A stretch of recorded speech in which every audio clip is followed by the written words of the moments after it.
Boa tarde a todos. Estamos iniciando mais um seminário do nosso programa. Hoje nós vamos receber o Rodney Fonseca. Rodney é um jovem talentoso estatístico que defendeu seu doutorado há pouco tempo e agora está fazendo o seu pós-doutorado na... Você me corrige, tá bom, Rodney? Na Weizmann Institute of Science, em Israel.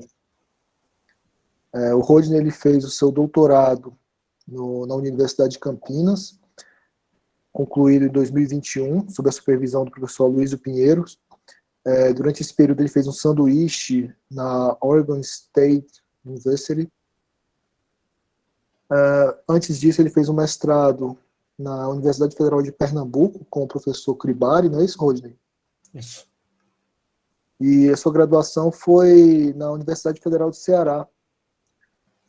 O Rodney, durante o doutorado, ele já despontou como um jovem talento, com algumas publicações já, coisa que não é tão comum de acontecer.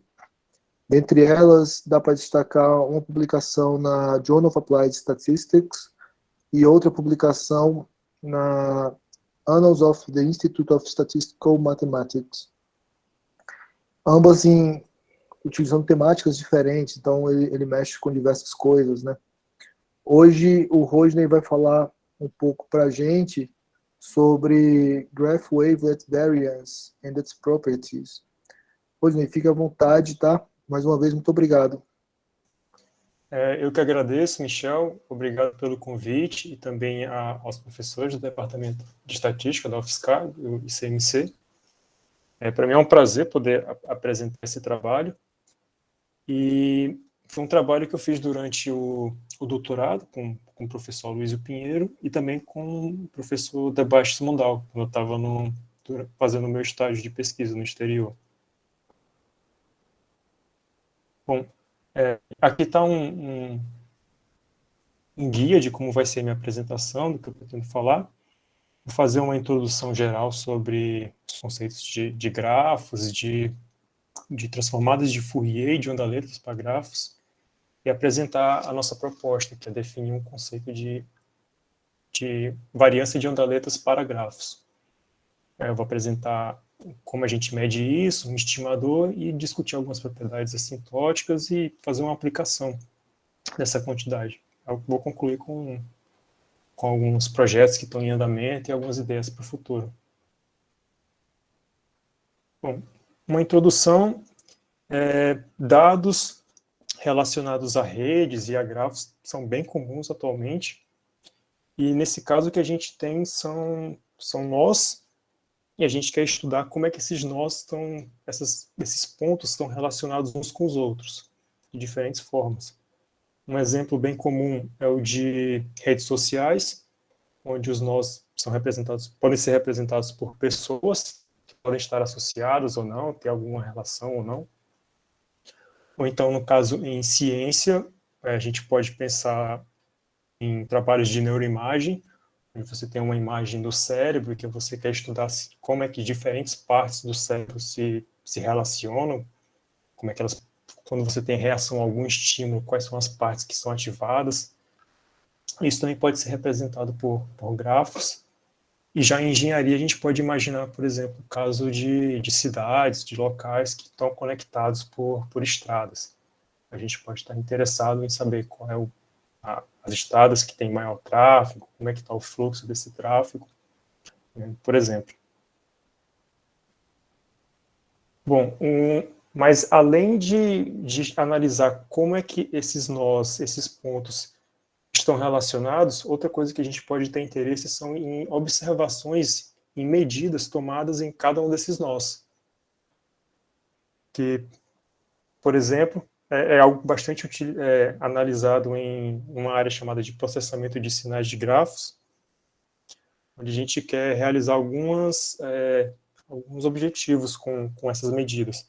Podem ser, por exemplo, compressão desses dados, ou para reduzir ruído dessas observações, ou então até mesmo para medir a variabilidade, como é que esse processo observado no grafo varia, como é que essas observações variam. E uma forma de medir variabilidade, por exemplo, no caso de séries temporais, algo que já foi feito, é através de variâncias de ondaletas. E nesse caso, que é esse segundo ponto, que foi uma técnica proposta na década de 90 para fazer análise de variância de séries temporais. A gente pode pensar, por exemplo, na série temporal como se fosse um grafo linha. Então, seria um caso particular de um grafo. E nesse caso, é algo que já vem sendo utilizado e permite analisar a variabilidade de processos estacionários. Então, a pergunta que a gente se fez aqui nesse trabalho foi como unir esses dois pontos. Algo que já é feito para séries temporais com algo que está emergindo com observações em grafos. E a nossa pergunta é como definir esse conceito de variância de ondaletas para observações de grafos. Ou seja, em particular, como medir a variabilidade dessas observações. É uma pergunta que a gente se fez. Bom, para que isso seria útil?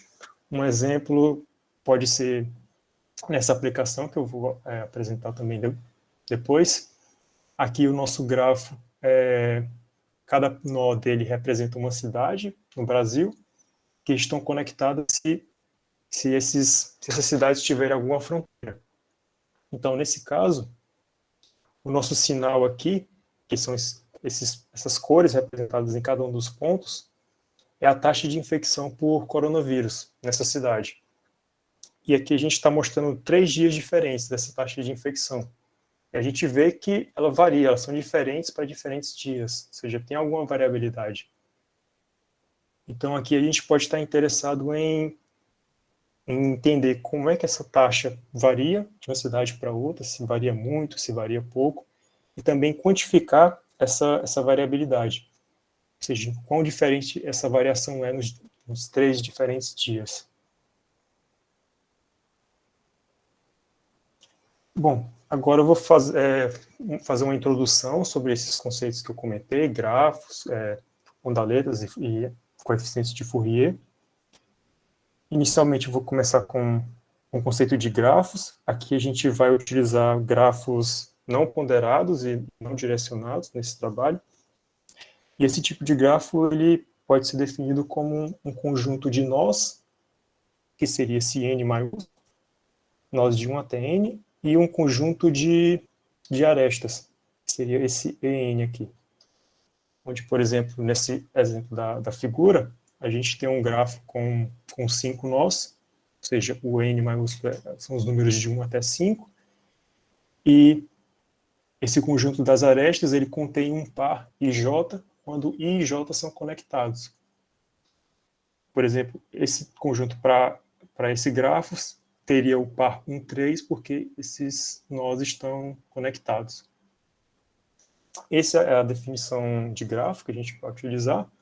E outro conceito importante aqui é o de distância nesse grafo, onde aqui a gente está chamando de distância o caminho mais curto entre dois nós. Ou seja, é o menor número de arestas que eu tenho que percorrer para chegar de um nó até o outro. Por exemplo, a distância do nó 1 até o nó 5 é 3, porque a gente tem que passar por 3 arestas para chegar de um até o outro. Bom, uma forma de representar o grafo numericamente é através de uma matriz chamada matriz de adjacências, que é uma matriz de zeros e uns. No caso, se nós tivermos um grafo com n nós, então essa matriz vai ter dimensão n por n minúsculo, onde o elemento ij dessa matriz vai ter valor 1 se os nós i e j forem conectados, e 0 caso contrário, caso eles não sejam conectados. Então, isso é uma forma de representar o grafo em um programa de computador. E outra forma também comum de representar é através da matriz laplaciana, também permite a gente representar um grafo, onde agora ele é dado pela diferença de uma matriz diagonal com a matriz de adjacência. onde, nesse caso, cada elemento dessa matriz diagonal é o que a gente chama de grau do nó, que são os números de vizinhos que cada um dos nós tem. Por exemplo, naquele grafo anterior que eu mostrei, a gente pode observar a matriz laplaciana dele, onde aqui, no caso, se a gente olhar na segunda linha, vai estar a descrição do segundo nó, que seria esse nó 2. E aqui a gente observa, olhando o elemento da diagonal, que o nó 2 tem 3 vizinhos, e que esses vizinhos são os nós 3, 4 e 5, que são os elementos aqui que são diferentes de zero na matriz laplaciana. Ou seja, a gente também consegue representar o grafo utilizando o L, mas essa matriz ela vai ter uma importância maior para a gente, porque vai permitir a gente fazer uma análise espectral desse grafo. Bom, como isso é feito? Aqui a gente vai assumir que o grafo ele é conectado, ou seja, quaisquer dois nós nesse grafo, eu tenho como chegar de um até o outro, só passando pelas arestas, e quando isso é satisfeita essa condição, a gente tem que a matriz laplaciana ela pode ser decomposta em uma matriz de autovetores, o maiúsculo, e em autovalores, que são esses lambdas. Em particular, e o primeiro autovalor aqui é igual a zero. Em particular, o conjunto de autovalores ele também é chamado de espectro do grafo, que é um termo que eu vou usar aqui frequentemente. Toda vez que eu falar de espectro do grafo, eu vou estar me referindo aos autovalores da matriz laplaciana. E esses dois termos, tanto os autovalores como os autovetores, são as principais ferramentas que a gente utiliza para calcular o que a gente está chamando aqui de coeficientes de Fourier e de ondaletas para observações em grafos. Bom, no caso do primeiro, se a gente tiver um vetor de observações x, onde cada elemento de x corresponde a um nó no grafo, então a transformada de Fourier desse vetor x é dada basicamente multiplicando x pelo transposto da matriz de autovetores do Laplaciano, esse U transposto, que vai nos dar esse x-tilo aqui, que vão ser os nossos coeficientes de Fourier, que a gente chama de coeficiente de Fourier para grafo. Esses coeficientes têm algumas propriedades, e a que vai ser mais importante para a gente aqui nesse problema vai ser a capacidade deles de mensurarem a variabilidade ao longo do grafo. Por exemplo, se a gente tomar essa forma quadrática aqui do vetor x, ela tem como ser representada pela soma aqui dessas diferenças ao quadrado, onde a gente só soma os índices correspondentes a nós que são vizinhos. Ou seja, se I e J forem vizinhos, eles vão entrar nessa soma aqui. A gente calcula a diferença deles e eleva ao quadrado. Então, fazendo essa soma aqui, do quadrado de todas as diferenças de observações vizinhas, a gente tem como quantificar a variabilidade dessas observações no grafo. E uma propriedade interessante é que essa soma pode ser representada também como essa segunda soma aqui. Rodney. A gente pode... Oi? Pode falar. Desculpa, eu esqueci de perguntar a você, você prefere perguntas no final ou pode ser ao longo da apresentação? Pode ser ao longo da apresentação, se alguém tiver alguma pergunta. Aí é só me avisar. Pode você fala... Tudo bem. Quando você fala de nós vizinhos, você quer dizer aqueles que são caracterizados por uma aresta, é isso? Isso, que tem alguma aresta entre eles. Tá legal. Obrigado. Ou seja, o I está conectado ao J. Aí, se mais alguém tiver uma dúvida, pode desligar o microfone e perguntar, porque aqui eu só estou vendo a minha apresentação, eu não vejo se alguém falou alguma coisa no chat ou não. Ok, qualquer coisa eu aviso. Obrigado. Obrigado. Então, essa soma aqui, essa medida da variabilidade, ela pode ser vista também dessa segunda maneira aqui, como essa segunda soma, que a gente pode pensar como se fosse uma média ponderada dos autovalores da matriz laplaciana. Lembrando que os autovalores estão em ordem crescente, ou seja, o primeiro é zero e aí vai crescendo até o maior autovalor. Então, com isso, se a gente fixar o tamanho desse vetor, ou seja, esse x transposto x, a gente tem que, quanto maior essa variabilidade aqui, maior esse termo, maior vai ser o peso dado nos maiores autovalores, ou seja, nos últimos autovalores.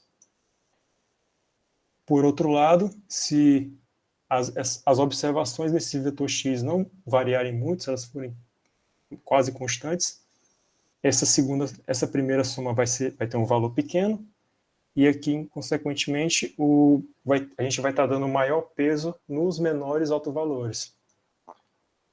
Ou seja, analisando a magnitude dos coeficientes de Fourier, a gente tem como saber se há uma variabilidade alta ou baixa nas observações desse vetor x. Se os coeficientes de Fourier relacionados a autovalores mais baixos tiverem uma magnitude mais alta, é um indicativo de que a variabilidade do x é alta, mas se os coeficientes mais altos é que tiverem uma magnitude maior, isso indica que o x tem uma variabilidade mais alta. Isso é interessante, a gente tem como medir essa variabilidade, mas um problema aqui com os coeficientes de Fourier é que, para calculá-los, a gente precisa fazer uma decomposição completa espectral dessa matriz laplaciana. Ou seja, a gente precisa calcular todos os autovetores dessa matriz. E isso pode ser difícil quando o grafo é muito grande para o computador que a gente tem disponível. E é nesse ponto que os coeficientes de onda-letras têm um grande apelo. Eles fornecem uma alternativa de analisar a variabilidade sem precisar fazer essa decomposição espectral de forma completa. Bom, e aqui a gente vai trabalhar com os coeficientes de onda-letras para grafos que foram propostos por Raymond em 2011, e eles são definidos em termos de uma função núcleo, que vai ser esse G aqui, que é uma função que vai ser aplicada no espectro do grafo, e basicamente esse G é uma função positiva, que vale 0 no ponto 0, e também que ela decai para 0, conforme o argumento cresce. Então, com isso, a definição dos coeficientes de onda-letras, nesse caso, é a gente tomar um G da matriz laplaciana e multiplicar a matriz resultante pelo nosso vetor x aqui, as nossas observações. Isso vai nos dar os coeficientes de onda-letras para grafos. No caso específico de uma jésima observação, a gente tem como representar isso aqui em termos dessa soma aqui. Ou seja, um termo onde esse u é um elemento do autovetor do Laplaciano, o jésimo autovetor, o g está sendo avaliado no autovalor, e esse aqui é o nosso coeficiente de Fourier. Ou seja, de uma certa forma, o WJ também pode ser visto como uma média ponderada dos coeficientes de Fourier, onde o peso, quem vai ditar, vai ser a função g que a gente está utilizando. Ou seja, o WJ está diretamente relacionado com a função g que a gente escolhe.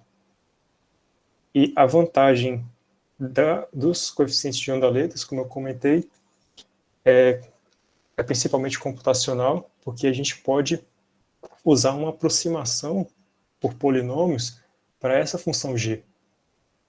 Ou seja, com isso, o que a gente tem? Que o g do Laplaciano ele pode ser representado de uma fórmula desse tipo, é uma aproximação polinomial, onde para calcular os coeficientes de onda-letras, o que a gente precisa fazer basicamente é multiplicar o Laplaciano por ele mesmo algumas vezes, calcular alguns coeficientes, e em seguida a gente pode multiplicar esse termo aqui pelo nosso vetor de observações. E assim a gente vai ter os coeficientes de onda-letras.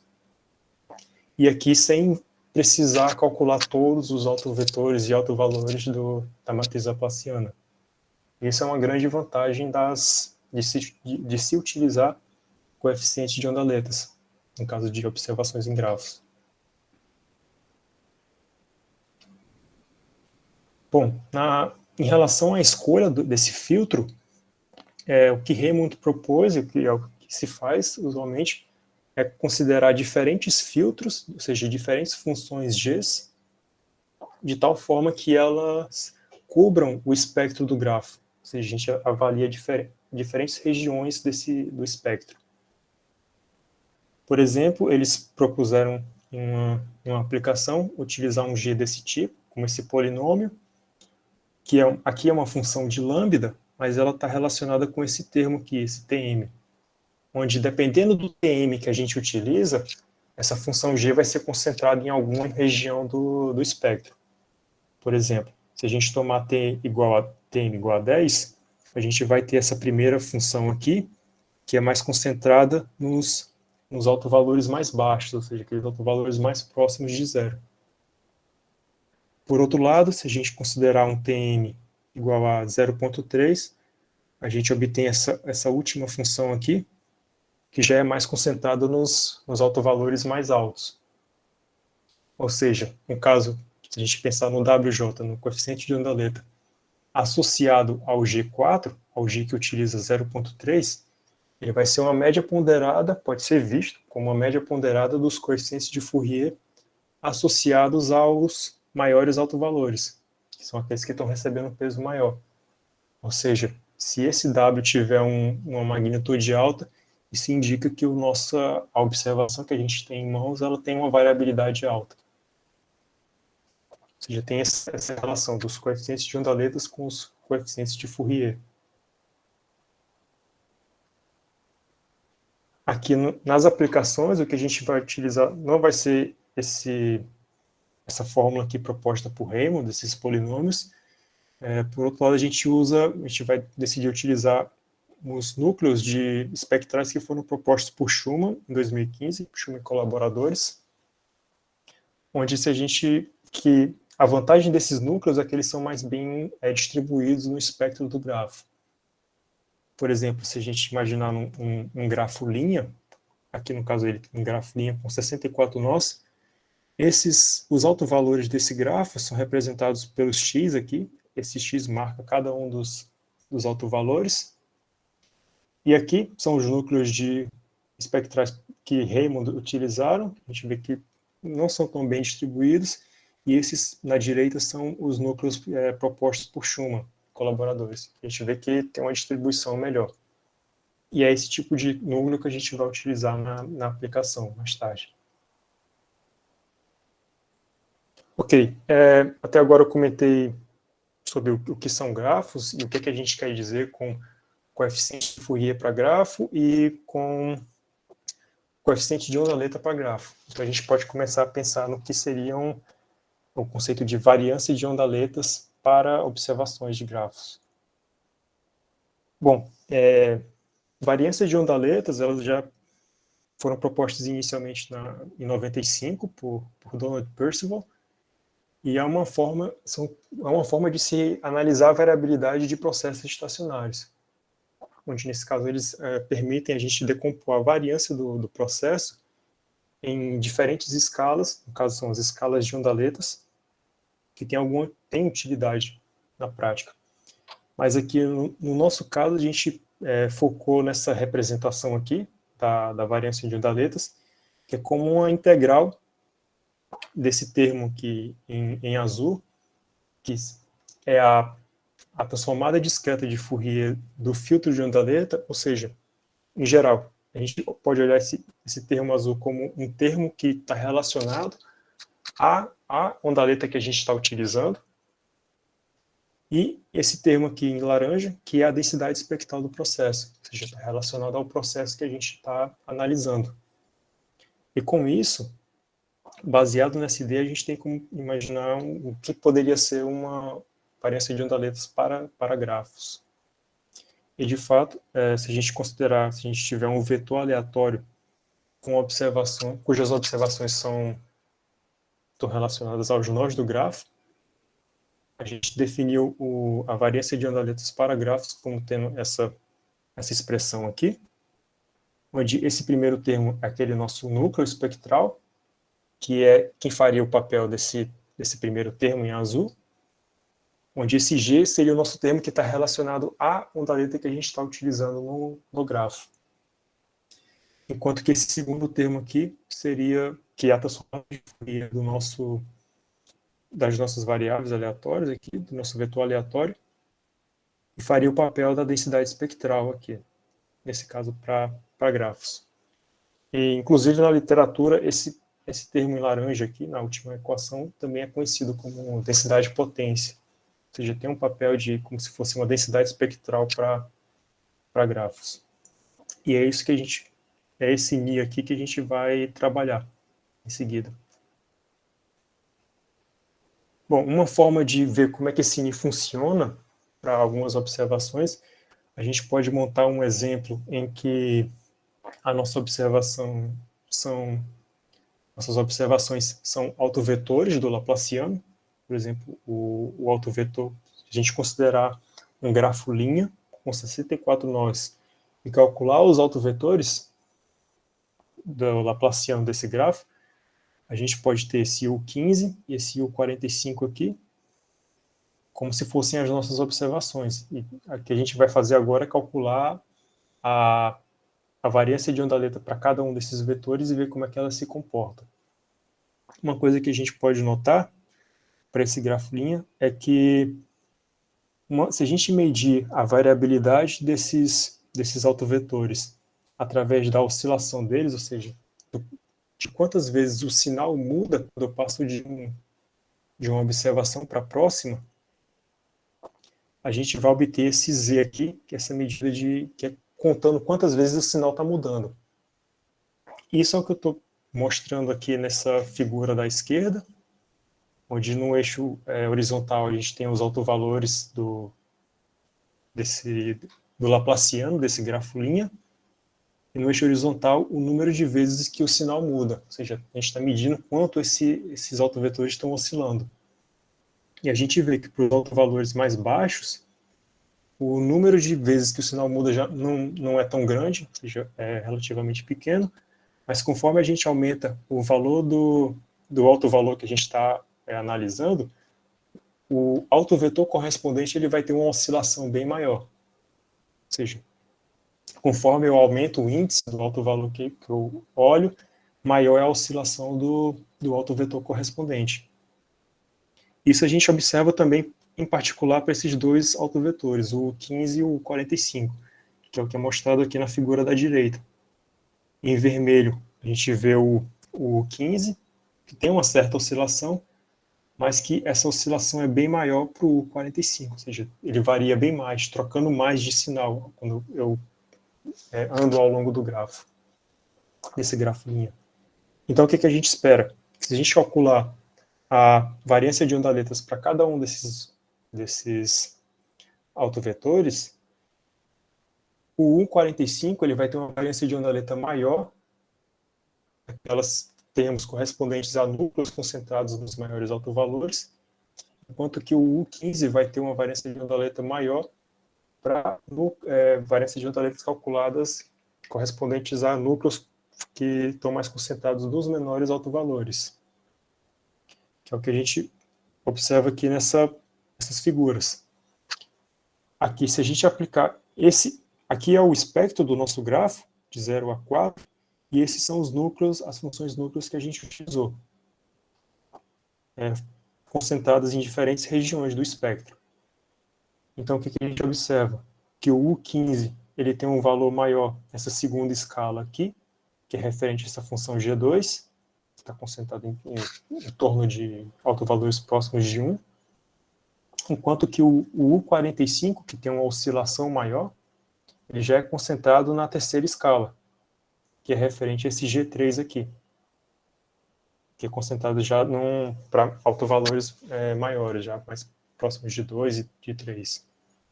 Ou seja, se a gente tiver uma observação e escolher núcleos espectrais que cobrem o espectro do grafo correspondente, se a gente calcular a variância de ondaletas, a gente tem como ter uma ideia de como é a variabilidade, a oscilação dessas observações ao longo do grafo. Que foi o que a gente mostrou aqui nesse exemplo.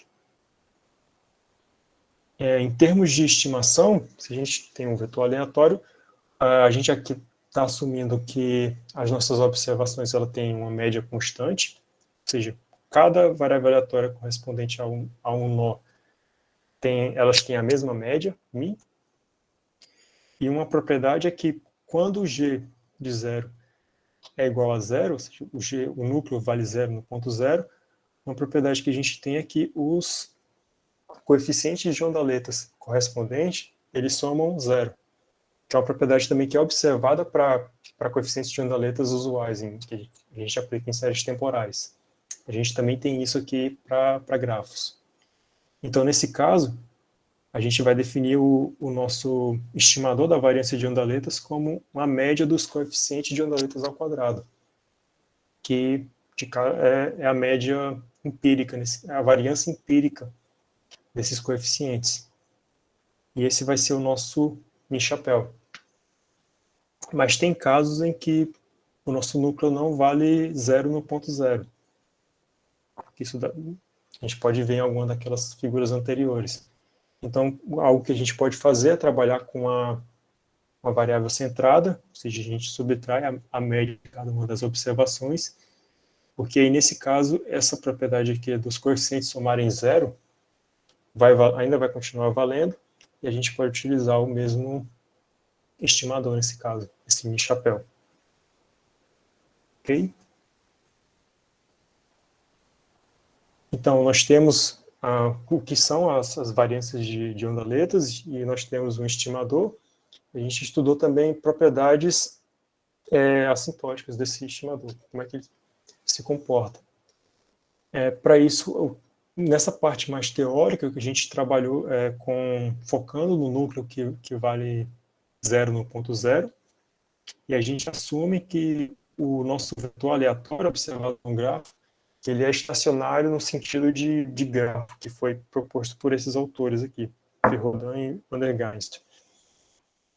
E o que é que isso significa?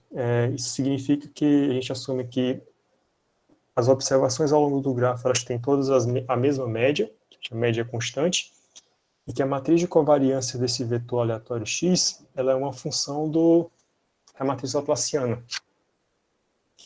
E com isso, uma propriedade que a gente tem é que, como os nossos coeficientes de ondaletas são dados multiplicando o x por um g do laplaciano, daqui a gente já tem que a média desse x ela vai ser zero,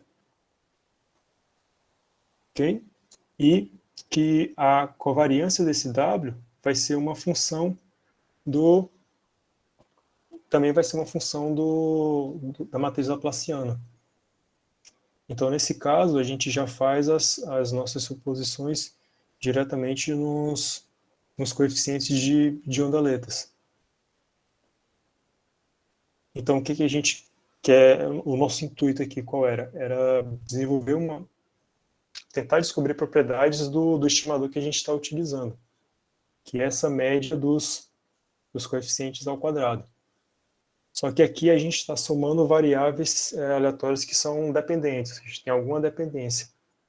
E mais do que isso, essa dependência ela é ditada pela topologia do gráfico, ou seja, por como os diferentes nós se conectam. Então a gente precisa levar isso em conta quando for desenvolver o resultado para grandes amostras. E algo que se faz em comum, quando você tem uma soma de variáveis independentes, é utilizar o conceito de mixing, onde mixing é a ideia de que quando as variáveis elas estão distantes de alguma certa forma umas das outras, elas se tornam menos dependentes. Isso que é bastante utilizado em séries temporais para processos estacionários, e existe também para observações em grafos, o que foi o que a gente utilizou aqui, para tentar achar propriedades para esse μ-chapéu. Nesse caso, a gente trabalhou com um tipo especial de mixing para grafos, que foi essa chamada psi-dependência, que foi proposta recentemente por esses autores, Kuzhevnikov e colaboradores. Eu vou passar por essa definição comentando sobre essa figura aqui. Onde o que é que nós temos aqui?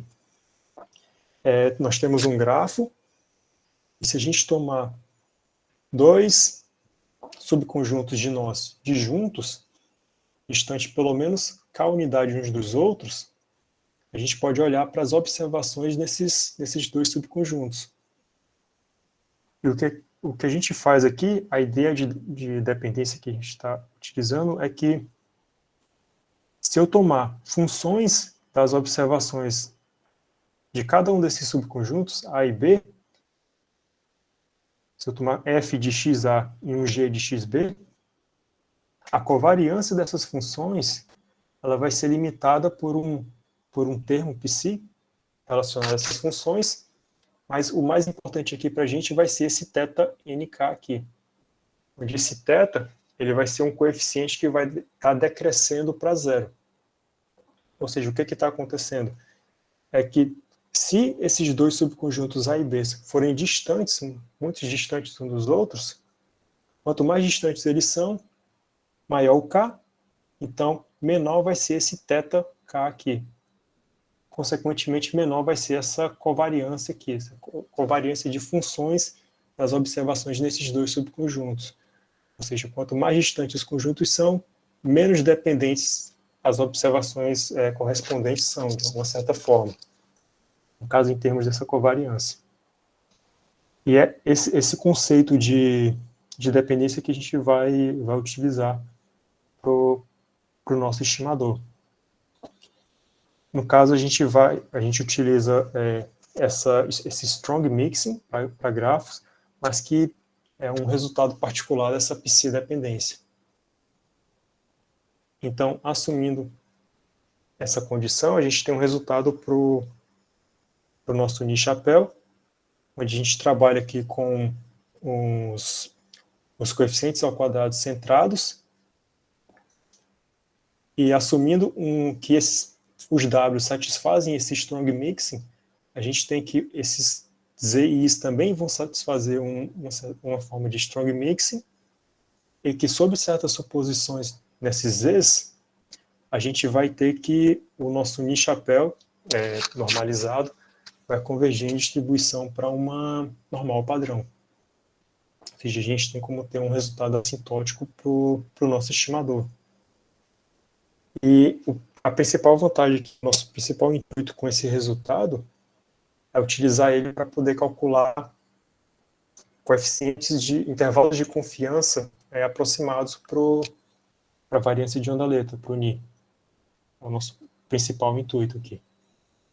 Algo que eu não mostrei aqui é que tem certas condições que esses ZIs precisam satisfazer, também na topologia do grafo. Só para passar brevemente sobre essas suposições, que a gente precisa utilizar aqui é uma medida de quão conectado esse grafo é, que é dado por esse termo aqui, CN, onde basicamente o que esse CN está dizendo é que quanto mais vizinhos os meus nós no grafo tiverem, maior esse CN vai tender a ser. Ou seja, quanto mais conectado o grafo for, maior essa quantidade aqui vai ser. E utilizando um certo CN, que eu não estou especificando qual a gente tem essas seguintes condições que a gente está utilizando no teorema. A primeira condição é nos momentos do processo que a gente está observando nesse grafo. Ou seja, a gente está precisando que ele tenha pelo menos 4 momentos finitos. Se a gente pensar que cada ZI é um WI ao quadrado, isso significa que a gente está precisando de pelo menos 8 momentos finitos para os nossos coeficientes de onda-letras. E aqui, no segundo termo, é uma soma desses Cs, essas medidas da densidade do grafo, e dos nossos coeficientes de mixing, que estão decrescendo para zero. A gente precisa que essa soma tenda para zero, e a ideia que a gente consegue ver aqui é que tem um certo balanceamento entre o quão denso o grafo é e o quão dependente as nossas observações. Ou seja, se o meu grafo for bastante denso, então as observações não vão poder ser muito dependentes, por causa desse alfa aqui, mas por outro lado, se as observações forem bastante dependentes, ou seja, se esse alfa ele for relativamente alto, mesmo quando a distância dos nós é alta, a gente vai precisar que o grafo não seja tão conectado, ou seja, que não tenha um número muito alto de arestas. Então, tendo esse balanço, a gente pode ter aquele resultado anterior satisfeito. E aqui é um resultado, esse é o último aqui, é um resultado comum, que a gente está precisando que o coeficiente de mixing tenda para zero, quando a distância cresce. São algumas condições que a gente utilizou, mas o nosso foco principal era em calcular intervalos de confiança. A gente tem uma forma de calcular intervalos de confiança para a variância de onda-letra. Só que para isso a gente ainda precisa de ter uma estimativa dessa variância aqui, desse sigma n. Se a gente tiver essa variância, a gente tem como montar um intervalo de confiança aproximado. Bom, e para isso, um estimador que a gente pode utilizar é dado por essa expressão aqui, onde se a gente olhar da forma como está, a gente está calculando a variância de cada um desses termos, do NI, do WI ao quadrado, menos a sua média empírica, que é dada pelo Ni-Chapelle. Só que aqui a gente sabe que o quanto mais distante os nós são uns dos outros, menos dependentes eles são. Que é a ideia do mixing que a gente está utilizando. Então, por isso a gente utiliza uma função peso, que o que acontece? Quando a distância quando dois nós são muito distantes no grafo, essa função peso ela vai dar um peso menor para esses produtos, e se a distância deles for muito grande, tem um certo limiar que precisa passar, esse peso pode ser, inclusive, igual a zero. Ou seja, esse par não é considerado. Então, a gente utiliza um estimador desse tipo para esse sigma n, e é possível mostrar que, sob também algumas condições que são similares ao que a gente utilizou para derivar a distribuição assintótica do estimador, sob condições similares, a gente tem que esse sigma chapéu aqui ele é consistente para o sigma n. Então, assim, com isso a gente tem como calcular um intervalo de confiança aproximado para essa quantidade, para o nosso NI. Bom, depois desta parte bem mais técnica, a gente fez uma aplicação dos resultados que a gente tem até o momento. E a aplicação foi aquele grafo que eu mostrei no início da apresentação, onde cada nó do grafo corresponde a uma cidade no Brasil. E esses pontos são conectados quando duas cidades têm alguma fronteira entre elas. E o sinal que a gente considerou no gráfico, ou seja, as nossas observações relacionadas aos nós, são as taxas de infecção por Covid nessas cidades, ou seja, o número de casos por 1.000 habitantes. E a gente calculou essas taxas em 3 diferentes dias, ou seja, em meados de junho de 2020, de outubro de 2020 e também de fevereiro de 2021, ou seja, durante 3 diferentes estágios da pandemia. Para essa aplicação, a gente utilizou um grafo não ponderado, e somente cidades com mais de 1.000 habitantes e que não são ilhas é que foram consideradas para essa análise. Então, o grafo resultante tem por volta de 5.500 nós, 5.500 nós, em torno de 16.400 arestas conectando cada um desses nós. Então, aqui está uma figura do primeiro grafo. A gente vê que as observações, de fato, elas ainda estão relativamente constantes aqui ao longo do grafo. É bem azul. E aqui a gente imagina que a variabilidade não seja tão alta. Mas quando a gente passa para o segundo gráfico, a gente já vê que tem um aumento dessa atividade, a variabilidade já está aumentando, em especial essa região aqui, por algum motivo. E a gente já tem um certo aumento, e esse aumento fica mais evidente para o terceiro dia, da terceira data que a gente considerou. Então, uma variabilidade bem maior. A gente já vê que o grafo já fica bem mais colorido. E a ideia que a gente teve aqui foi de tentar quantificar essa mudança na variabilidade nesses 3 dias utilizando a variância de ondaletas. Bom, para isso a gente aplicou os kernels adaptáveis de Schumann, com 12 funções kernels. E no caso, aqui, nessa figura aqui da esquerda, que a gente tem uma estimativa da distribuição a função de distribuição acumulada dos autovalores, que é um termo que é calculado para se montar esses núcleos. E a gente vê que a maioria desses autovalores é concentrada nessa região aqui, de 0 até 10. Ou seja, é onde a maior parte deles estão. Então, o que essa técnica do Schumann faz é colocar mais funções núcleo nessa região, onde tem mais autovalores. Que é por isso que os núcleos que a gente vai utilizar são dessa forma. Ou seja, eles são mais concentrados nessa região onde o espectro está mais concentrado, vamos dizer. Embora o maior autovalor seja em torno de 24, 25. Então, utilizando esses núcleos, a gente calculou as variâncias de ondaletas, e o resultado foram esses 3 gráficos aqui. E o que a gente observa, no caso, por exemplo, para junho, é que o pico tem um pico na segunda escala, e que as escalas mais altas elas não têm um valor tão alto.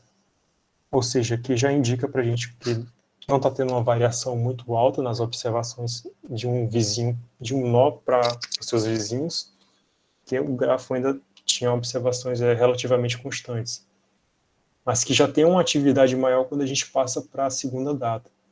A gente vê que as bandas de confiança ficam mais largas e também a magnitude dos coeficientes também é maior para esse caso. E no caso do terceiro dia, a gente observa também que já tem um pico bem mais alto para a segunda escala, e em particular tem esse pico aqui para a penúltima escala. E já indica que a variabilidade aqui já está bem mais alta em comparação com o primeiro dia, que é algo que a gente consegue observar analisando a variância de ondaletas para grafos. Bom, para concluir, espero que esteja no tempo ainda, a variância de ondaletas para grafos pode ser definida em termos de uma função núcleo, G, e dos coeficientes de Fourier, como a gente mostrou.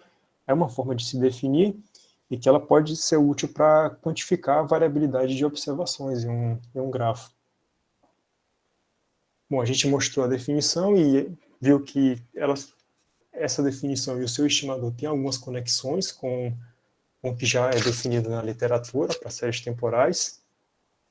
E também a gente conseguiu apresentar algumas propriedades assintóticas para o estimador que a gente está utilizando. Bom, esse trabalho não está publicado ainda, a gente ainda está trabalhando em alguns termos, alguns pontos, e um dos pontos principais é em relação às condições que a gente usa para deduzir as propriedades teóricas, em especial a normalidade assintótica, porque a gente está pedindo mais de 8 momentos finitos, e a gente está tentando ver se é possível amenizar isso, ou seja, utilizar condições mais fracas. Outra coisa que a gente tem em mente é analisar o caso específico, quando nossos dados são gaussianos, e, em particular, tentar utilizar aproximações por Q² para calcular intervalos de confiança para essa variância de ondaletas. Porque o nosso estimador é uma soma de quadrados. A gente pode tentar utilizar uma Q² para tentar calcular esses intervalos de confiança. E já mais para o futuro, uma ideia seria tentar ver conexões dessa quantidade, da variância de ondaletas em outros modelos gráficos que já são utilizados na literatura. Bom, os agradecimentos que eu quero fazer aos projetos FAPESP, que financiaram a minha bolsa de doutorado e a bolsa quando eu fiz o estágio de pesquisa no exterior, e também a minha bolsa atual aqui, que eu estou utilizando em Israel, que eu também, como ainda é projeto em andamento, eu queria fazer esse agradecimento. Aqui são algumas das referências que eu utilizei para esse trabalho. em destaque para essa do Donald Percival, que foi quando eles propuseram a variância de Andaletas para processos estacionários. E agora o que a gente está tentando fazer é estender isso para quando a gente tem observações em grafos. Bom, e é isso, e muito obrigado. Agradeço novamente pelo convite.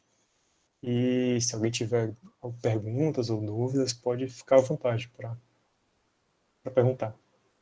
Obrigado. Ok, obrigado, Rodney. Antes de eu fazer uma pergunta, eu fiquei com curiosidade. Eu vou abrir para a plateia, caso alguém tenha alguma pergunta. Alguém? Vera? Bom. Ó, Mário, tá na minha. Eu vou primeiro que o Mário. Ô, Pode Rodney. falar, Vera. Já tô na frente, Mário. Primeira dama, né? Rodney, parabéns aí pela apresentação, super didático, Obrigado. mostrou que é um cearense arretado. Tentando.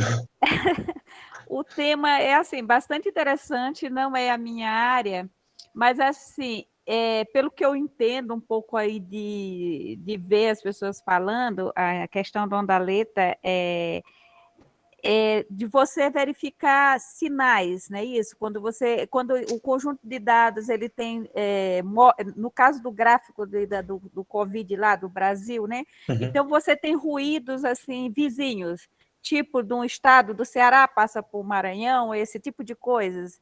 E aí essa minha pergunta. O que você realmente quer mostrar com essa tua teoria quando tem esses ruídos, esses sinais assim de que aqui tem mais infectados do que aqui? É isso que você quer mostrar nesse gráfico aí específico que você está mostrando para mim, e com a tua teoria? O que a gente mostra aqui é tentar analisar, é mais descritivo, assim, nosso intuito é quantificar essa variabilidade. No caso, a gente não trabalha aqui nessa questão especificamente de fazer denoise, né, que é reduzir o ruído dessas observações, e o nosso intuito é mais em fazer essa análise descritiva da variabilidade nos dados. Tá. Existem trabalhos para fazer essa parte de denoising, utilizar coeficientes de ondaletas para tentar reduzir o ruído das observações, mas aqui no caso não. Aí você quer mostrar mesmo a variabilidade que Isso. existe entre esses vizinhos aí, Isso. Tá, então a teoria está específica para isso, né? Mas é bem interessante o trabalho. Parabéns e obrigada aí pela apresentação. Obrigado pela pergunta. Mário? Rodney, parabéns pelo trabalho, pela apresentação. Eu tenho uma curiosidade, mais exatamente, é que nesses dados de Covid, eles têm uma estrutura espacial. E aí eu pergunto como que esses métodos se relacionam com os métodos da estatística espacial. Isso. Tem uma. De fato, a gente está trabalhando com dados no espaço, como o senhor comentou. Mas aqui a gente tentou utilizar somente essa questão do como esses pontos são conectados uns com os outros. A gente não chegou a comparar com dados espaciais, mas, como o senhor comentou, acho que seria talvez deve ser uma boa ideia para tentar ver se tem alguma conexão, né, quais seriam a gente pode ter algum insight de uma comparação desse tipo, mas a gente só está considerando aqui a topologia do gráfico, ou seja, quais são os vizinhos de cada um dos pontos. Mas eu acho que se a gente utilizar um método espacial, deve trazer talvez mais informação, bem mais informação, no caso.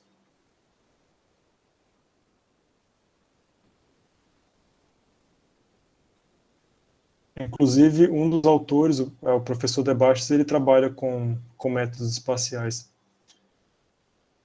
Acho que seria uma boa ideia comentar com ele para tentar ver se a gente pode fazer alguma coisa nessa linha aqui também. Rodney, bom, Alguém mais tem alguma pergunta? Ok. Só uma curiosidade, eu não sei se me passou despercebido, Rodney, quando você propôs o estimador da variância, aquele sigma n, né, ao quadrado, eu acho, tinha uma distância que você assumiu que ela tem, aliás, é um peso, na verdade, perdão, que é uma função que é aplicada na distância. E quando a distância for menor, esse peso tende a ser maior. Isso, exatamente. Essa foi. Isso. Nesse caso, isso você deixou de uma forma bem vaga, abrangente. Você tem alguma função específica recomendada para esse ômega índice N?